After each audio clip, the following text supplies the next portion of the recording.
अस्सलाम वालेकुम स्टूडेंट। आज हम अपना lecture number 2 class 10th C language for beginner start कर रहे हैं।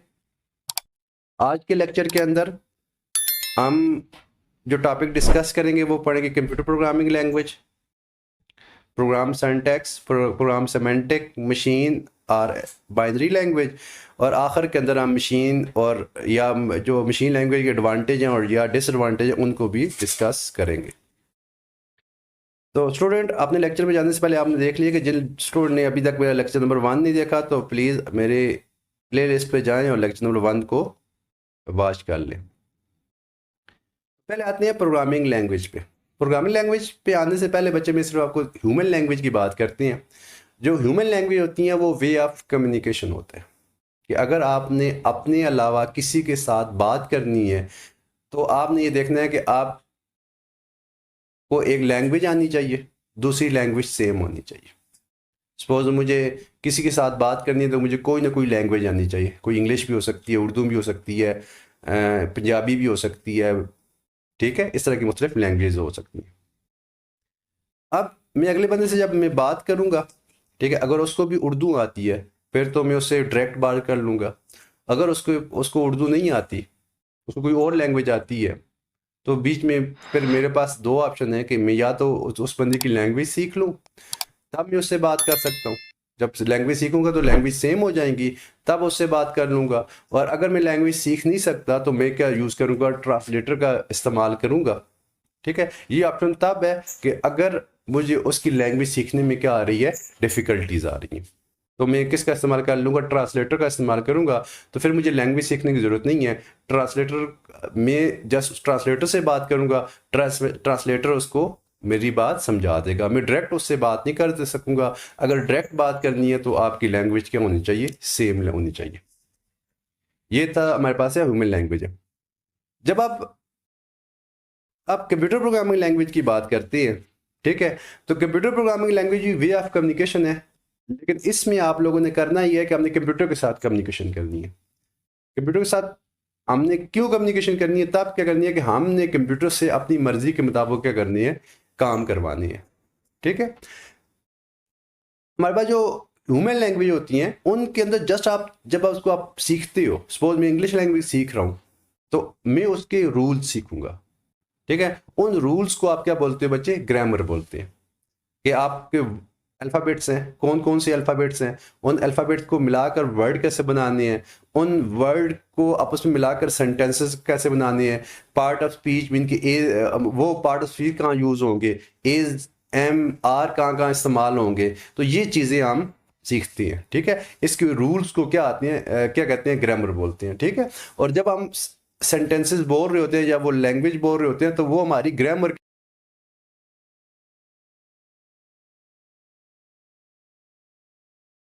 एडेप्टेबल नहीं होती।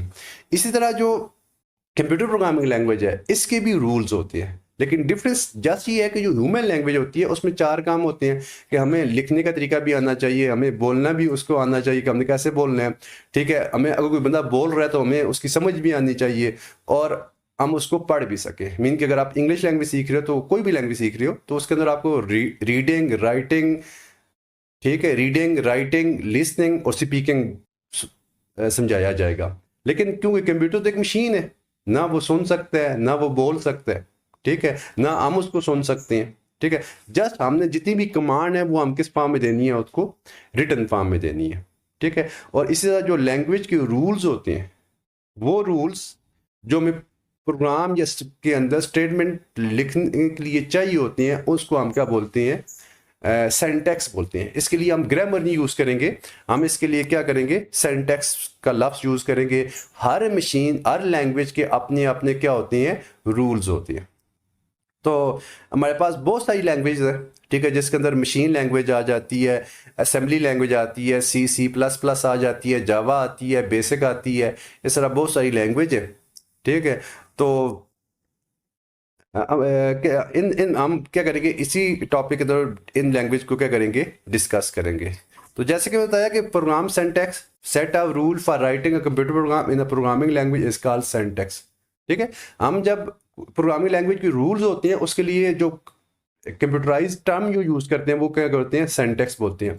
हम कोई भी जो कमांड लिखेंगे, स्टेटमेंट लिखेंगे, वो उस सिंटैक्स के मुताबिक होनी चाहिए। सपोज मैं आपको एग्जांपल देता हूँ, हमारे पास एक सी लैंग्वेज है, उसके अंदर हमने एक वेरिएबल है एक्स, उसके अंदर हमने 5 स्टोर करने हैं।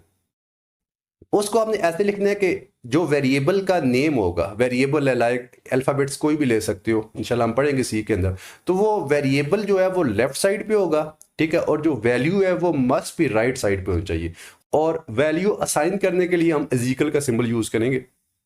तो हमने जब लिखा तो मेरे पास देखें मैंने सिंटैक्स दिया हुआ है, वेरिएबल, आगे असाइनमेंट का सिंबल जिसको हम इक्वल बोलते हैं, और आगे वैल्यू दी हुई है। एग्जांपल जैसे लिखा हुआ है X is equal to 5, X variable का नेम है, इक्वल असाइनमेंट सिंबल है, और 5 उसकी वैल्यू है। ये इसका प्रॉपर सिंटैक्स है।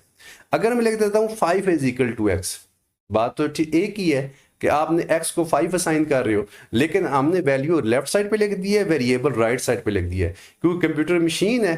अगर मशीन जब आप सिंटैक्स को वायलेट करोगे तो वो कंप्यूटर उसको एग्जीक्यूट नहीं करेगा। तो ये इसका क्या होता है, जितनी भी हम हमारी जो इंस्ट्रक्शन होनी चाहिए वो सिंटैक्स के मुताबिक होंगी, और हर लैंग्वेज का अपना अपना सिंटैक्स है। और हम जस्ट यही सीखते हैं कि हमने कोई भी स्टेटमेंट, ठीक है, रूल सीखेंगे ताकि हम उन रूल के मुताबिक क्या कर सकें, अपनी लैंग्वेज को लिख सकें, अपनी लैंग्वेज के अंदर जो प्रोग्राम है उसको लिख सकें। एक और टेक्निक हमारे पास है सिमेंटिक। ये पेपर में अक्सर बच्चे कंफ्यूज होते रहते हैं। सिंटैक्स तो हमें समझ आ गई, रूल्स है कि आपने स्टेटमेंट लिखनी कैसे है। सिमेंटिक का मतलब बच्चे ये होता है कि सीक्वेंस क्या है, तरतीब क्या है, जो आपने जब स्टेटमेंट लिख दी है वो एग्जीक्यूट कैसे होगी। क्योंकि अगर आप उसका सीक्वेंस गलत करोगे तो प्रोग्राम तो उसको अपने सीक्वेंस से चलाएगा, इसलिए आपको इंस्ट्रक्शन का सीक्वेंस ही पता होना चाहिए कि वो इंस्ट्रक्शन एग्जीक्यूट कैसे होगी, ताकि आप करेक्ट सीक्वेंस के अंदर लिख सके। सपोज मैंने 2 नंबर है, एक नंबर का नाम मैं ए रख रहा हूँ, वैल्यू है 5 है, उसको मैं ए नाम रख रहा हूँ, ठीक है। a इज इक्वल टू 5 कर देता हूँ, b इज इक्वल टू 6 कर देता हूँ। अब इन दोनों को प्लस करना है, प्लस करके इसका रिजल्ट जरा मुझे एक और वेरिएबल में रखना पड़ेगा। इसका जो रिजल्ट है उसके मैं सम ले लेता हूँ।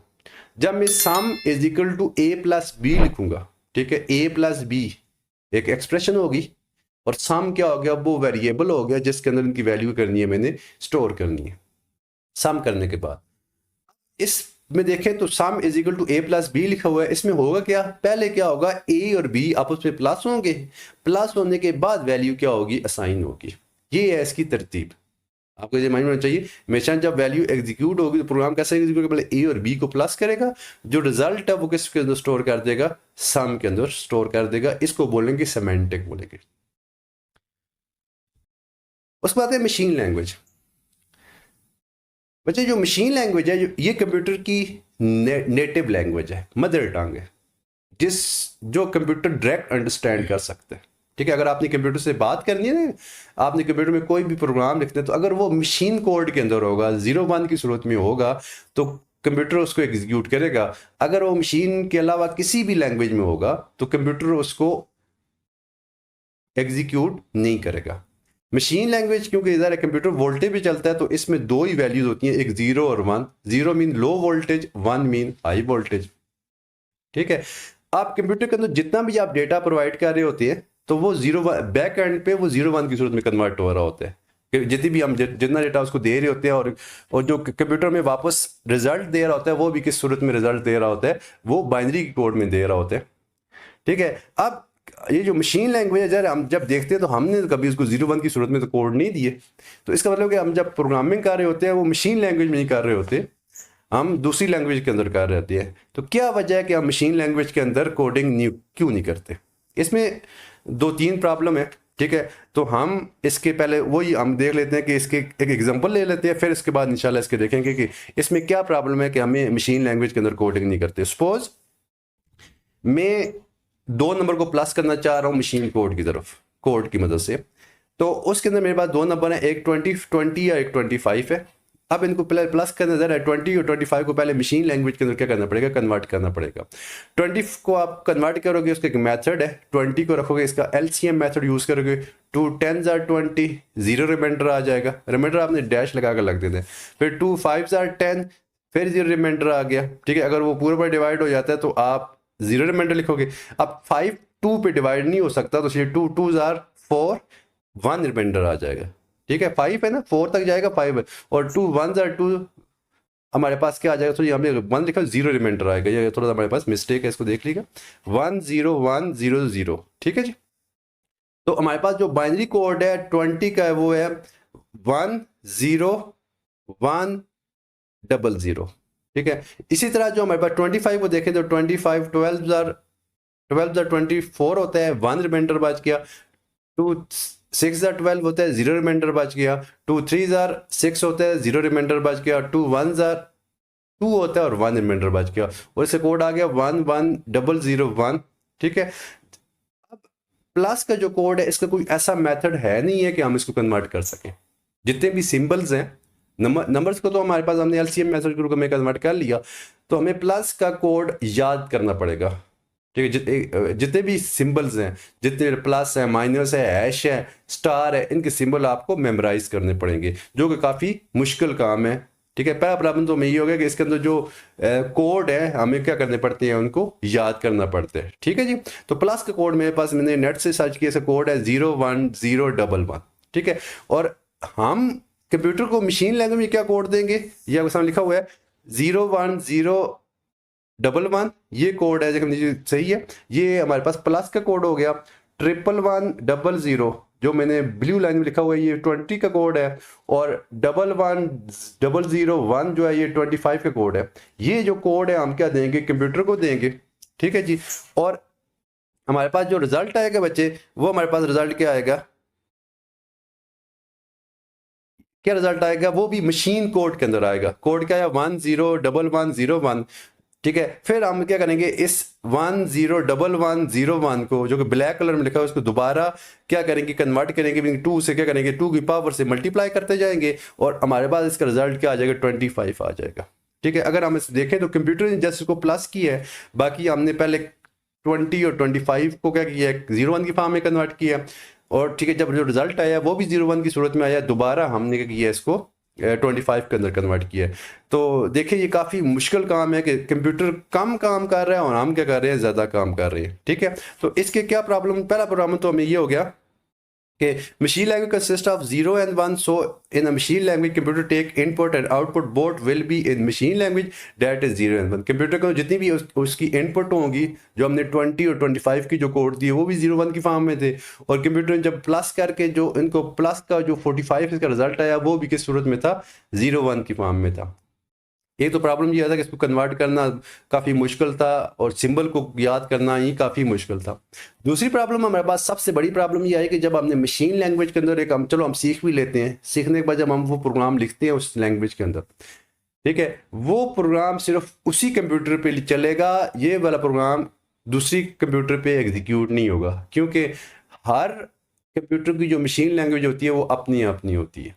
मीन कि एक कंप्यूटर की मशीन लैंग्वेज को, प्रोसेसर की बात कर लें, एक प्रोसेसर जो है वो दूसरा प्रोसेसर की मशीन लैंग्वेज को अंडरस्टैंड नहीं करता, क्योंकि ज़रा उसके अंदर वोल्टेज है।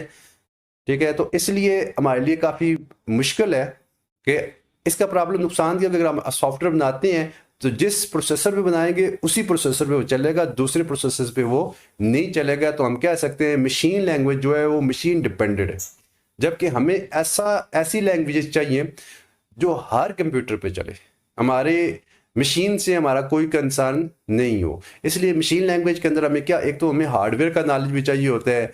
ठीक है, तो हम एक मशीन इंडिपेंडेंट, हमें कौन सी लैंग्वेज चाहिए, मशीन इंडिपेंडेंट हो। ठीक है, तो ये दूसरा मेन प्रॉब्लम है। ठीक है, लेकिन ज़रा कंप्यूटर की इसकी नेटिव लैंग्वेज है, कंप्यूटर इसके अलावा अंडरस्टैंड नहीं करता। ठीक है, तो मशीन लैंग्वेज हमारे पास फर्स्ट जनरेशन लैंग्वेज कह सकते हैं। ठीक है, इसके अंदर हमने इसकी एग्जांपल भी देखी, इसके थोड़े से एडवांटेज देख लेते हैं। मशीन लैंग्वेज के हमारे पास एडवांटेज यही है कि क्योंकि हमें इसको ट्रांसलेट नहीं करना पड़ता, तो इसलिए ये क्या होती है, ये कंप्यूटर के लिए एफिशिएंट भी है और फास्ट भी है, क्योंकि कंप्यूटर इसको डायरेक्ट अंडरस्टैंड कर सकते हैं।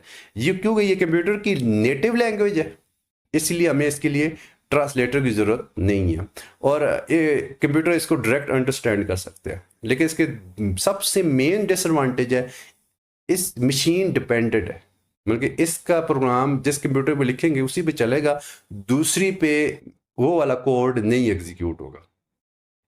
और हमारे पास जितने भी कोड है, प्लस का कोड है, माइनस कोड है, मल्टीप्लाई कोड है, इसी तरह टू का कोड है, या तो कन्वर्ट कर लेंगे या उसको याद करना पड़ेगा। तो जितने भी कोड है हमें उसको क्या करना पड़ता है, याद करना पड़ता है। इसलिए इसको सीखना और इसमें कोई एरर आ जाए उसको रिमूव करना क्या है, काफ़ी ज़्यादा मुश्किल है। ठीक है जी। तो ये हमारे पास मशीन लैंग्वेज यही प्रॉब्लम थे कि हमने सोचा कि हमें कोई ऐसी लैंग्वेज बनानी चाहिए, जैसे हमारे वो ट्रांसलेटर वाला कंसेप्ट आया, क्योंकि हम इसके अंदर तो कोडिंग कर नहीं सकते। तो बेसिकली हमें कोई और लैंग्वेज की ज़रूरत पेश आई कि हमने इसके अलावा बाकी जो लैंग्वेज है वो कैसे बनी, इंशाल्लाह नेक्स्ट लेक्चर के अंदर डिस्कस करेंगे। आई होप स्टूडेंट आपको आज का लेक्चर समझ आया होगा।